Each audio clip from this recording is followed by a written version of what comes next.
അസ്സലാമു അലൈക്കും വറഹ്മത്തുള്ളാഹി വബറകാതുഹു.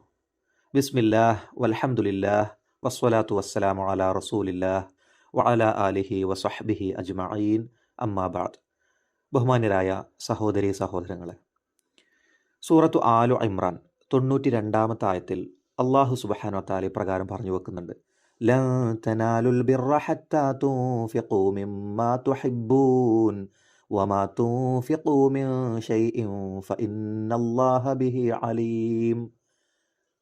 സത്യവിശ്വാസികളെ വിളിച്ചുകൊണ്ട് അല്ലാഹു സുബ്ഹാനഹു വ തആല പറയുകയാണ്, നിങ്ങൾ ഇഷ്ടപ്പെടുന്നതിൽ നിന്ന് നിങ്ങൾ ചെലവഴിക്കുന്നതുവരെ നിങ്ങൾക്ക് പുണ്യം നേടാൻ സാധിക്കുകയില്ല. നിങ്ങൾ ഏതൊരു വസ്തുവും അത് ചെലവഴിക്കുന്നതായാലും നിശ്ചയമായും അള്ളാഹു അതിനെപ്പറ്റി അറിയുന്നവനാകുന്നു എന്നതാണ് ഈ ആയത്തിലൂടെ അള്ളാഹു സൂചിപ്പിക്കുന്നത്. നോക്കൂ, പലപ്പോഴും നമുക്ക് ഏറ്റവും ഇഷ്ടപ്പെട്ട വസ്തുക്കളാണോ അതോ നമുക്ക് അത്രമേൽ ആവശ്യമില്ലാത്തത് അല്ലെങ്കിൽ ഒഴിവാക്കേണ്ടതായിട്ടുള്ള വസ്തുക്കളാണോ മറ്റുള്ളവർക്ക് നൽകാറുള്ളത്? ഏതിനാണ് കൂടുതൽ ഒരു ടെൻഡൻസി ഉണ്ടാവുക? നമുക്ക് ആവശ്യമില്ലാത്തത്, ഇഷ്ടമില്ലാത്തത് അത് പെട്ടെന്ന് മറ്റുള്ളവർക്ക് കൊടുക്കുക എന്നുള്ളത് അത്ര പ്രധാനപ്പെട്ട ഒരു കാര്യമല്ല. മറിച്ച് നമുക്ക് വളരെ ആവശ്യമുണ്ട്, നമുക്ക് അത്രമേൽ പ്രിയപ്പെട്ടതാണ്, അങ്ങനെയുള്ളൊരു വസ്തു മറ്റൊരാൾക്ക് കൊടുക്കുക എന്നത് അത് നമ്മുടെ ഈമാനിൽ നിന്ന് ഉയർന്നു വരുന്ന ഒരു വലിയ സദ്ഗുണമാണ്.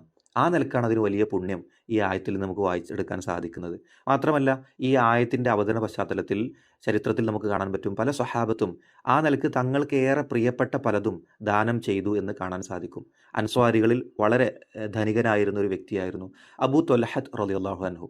അദ്ദേഹം തൻ്റെ സ്വത്തുക്കളിൽ വെച്ച് തനിക്ക് ഏറ്റവും പ്രിയപ്പെട്ട ബൈറുഹ തോട്ടം, ആ തോട്ടം മറ്റുള്ളവർക്ക് ദാനം ചെയ്യാൻ ഈ ആയത്ത് നിമിത്തമായി എന്നത് തഫ്സീറുകളിൽ നമ്മൾ വായിക്കുകയാണ്.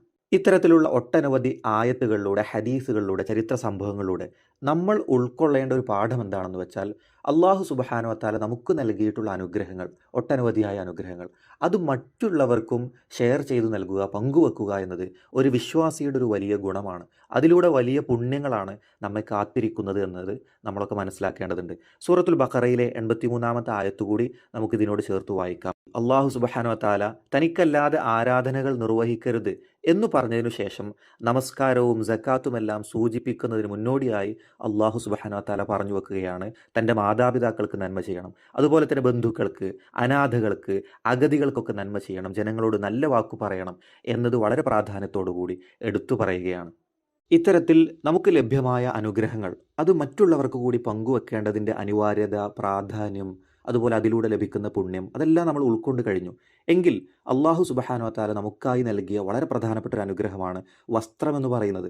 മനുഷ്യൻ്റെ അടിസ്ഥാനപരമായ ഒരു ആവശ്യത്തിൽപ്പെട്ടതാണ് വസ്ത്രം എന്ന് പറയുന്നത്. അവൻ്റെ നഗ്നത മറക്കുന്നതിനും അവനെ അലങ്കാരമായി സ്വീകരിക്കുന്നതിനും അതുപോലെ തന്നെ മറ്റെല്ലാ പ്രതികൂലതകളിൽ നിന്നുമൊക്കെ രക്ഷപ്പെടുന്നതിനുമെല്ലാം വസ്ത്രം അനിവാര്യമാണ്.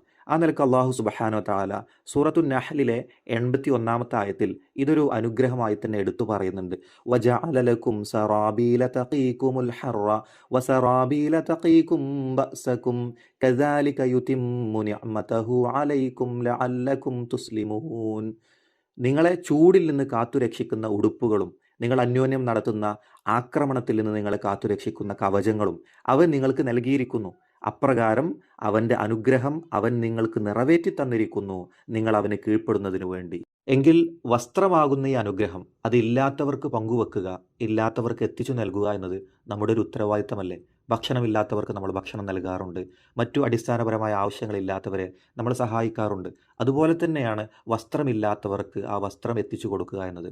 പ്രത്യേകിച്ച് നമുക്കറിയാം, ഈ റമളാൻ പൂർത്തീകരിക്കുന്നതോടുകൂടി ഇൻഷാ അള്ളാ നമ്മളൊക്കെ ശവ്വാൽ 1 അഥവാ മുസ്ലിങ്ങളുടെ 2 ആഘോഷങ്ങളിൽ ഒന്നായ ഈദുൽ ഫിത്തറിലേക്ക് നമ്മളൊക്കെ പ്രവേശിക്കും ഇൻഷാ അള്ളാ.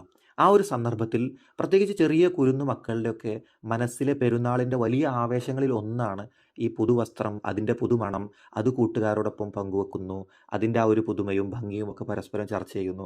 അതൊക്കെ ആ കുരുന്നു മക്കളുടെ ഹൃദയത്തിലുള്ള പെരുന്നാളിൻ്റെ ആവേശങ്ങളാണ്.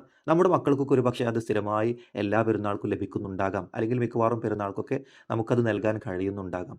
എന്നാൽ നമ്മുടെ കൂട്ടത്തിൽ എത്രയോ ആളുകൾ, എത്രയോ ഉപ്പമാർ, ഉമ്മമാർ, ഉപ്പയില്ലാത്ത വിധവകളായ ഭാര്യമാർ, അവരൊക്കെ തങ്ങളുടെ മക്കൾക്ക് ഇത്തരമൊരു അനുഗ്രഹത്തെ ലഭിക്കാത്തതിൻ്റെ പേരിൽ എത്രത്തോളം പ്രയാസപ്പെടുന്നുണ്ട് എന്ന് നമ്മൾ ചിന്തിച്ചിട്ടുണ്ടോ?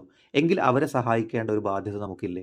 അതുപോലെ തന്നെ പെരുന്നാൾ പള്ളിയിലേക്ക് അല്ലെങ്കിൽ ഈദ്ഗാഹിലേക്കൊക്കെ ഇത്തരത്തിലൊരു പുതിയ വസ്ത്രം അണിഞ്ഞുകൊണ്ട് പോകാനില്ലാത്തതിൻ്റെ പേരിൽ പ്രയാസം അനുഭവിക്കുന്ന, ഉള്ളിൽ തേങ്ങലോട് കൂടി കഴിയുന്ന എത്രയെത്ര കുരുന്നു മക്കൾ, അവരുടെയൊക്കെ മുഖത്തൊരു പുഞ്ചിരി വിരിയിക്കാൻ നമുക്ക് സാധിക്കില്ലേ? നമ്മുടെ മക്കൾക്കൊക്കെ ഒരുപക്ഷേ വസ്ത്രമെടുക്കുന്ന കുറച്ചും കൂടിയൊക്കെ റമളാനെ ബുദ്ധിയോടുകൂടി സമീപിച്ചവരാണെങ്കിൽ റമളാനിന് മുന്നേ തന്നെ നമ്മളൊക്കെ നമ്മുടെ മക്കൾക്കുള്ള വസ്ത്രങ്ങൾ എടുത്തിട്ടുണ്ടാകാം. അതല്ലെങ്കിൽ ഈ ഒരു സമയത്തെങ്കിലും നമ്മളതൊക്കെ പെട്ടെന്ന് എടുത്തുകൊണ്ട് അവസാന പത്തിലെ ഏറ്റവും പ്രധാനപ്പെട്ട സമയങ്ങൾ അതിനുവേണ്ടി ചെലവഴിക്കരുത് എന്നത് സാന്ദർഭികമായി സൂചിപ്പിക്കുകയാണ്. അത്തരമൊരു സന്ദർഭത്തിലൂടെ കടന്നു പോകുമ്പോൾ നമ്മുടെ സമീപത്തുള്ള വീടുകളിൽ അല്ലെങ്കിൽ പരിസര പ്രദേശങ്ങളിലൊക്കെ ഇത്തരത്തിൽ പാവപ്പെട്ട കുട്ടികളുണ്ടോ, വീടുകളുണ്ടോ, അവർക്ക് പെരുന്നാൾക്കൊരു പുതുവസ്ത്രമുണ്ടോ എന്നെല്ലാം ചിന്തിക്കാനും അവർക്ക് വേണ്ടി ഒരു സംഖ്യ, ഒരു തുക മാറ്റിവെക്കാനും അതിലൂടെ വലിയ പുണ്യങ്ങൾ കരസ്ഥമാക്കാനും എല്ലാം നമുക്ക് സാധിക്കട്ടെ. അതിന് ഈദ് കിസ്വ പോലുള്ള പദ്ധതികളൊക്കെ നമ്മുടെ പരിസര പ്രദേശങ്ങളിലൊക്കെ നമ്മൾ കേട്ടിട്ടുണ്ടാകും. അതിലെല്ലാം ഭാഗമായിക്കൊണ്ട് വളരെ വലിയ പുണ്യം ഈ റമളാനിൽ നേടിയെടുക്കാനുള്ള തൗഫീഖ്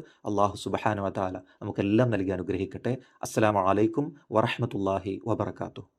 വിസ്ഡം ഇസ്ലാമിക് ഓർഗനൈസേഷൻ അവതരിപ്പിക്കുന്ന നേർവഴി. എല്ലാ ദിവസവും ഏതാനും മിനിറ്റുകൾ അറിയുക, അറിയിക്കുക. നേർവഴി. Peace Radio. Tune to reality.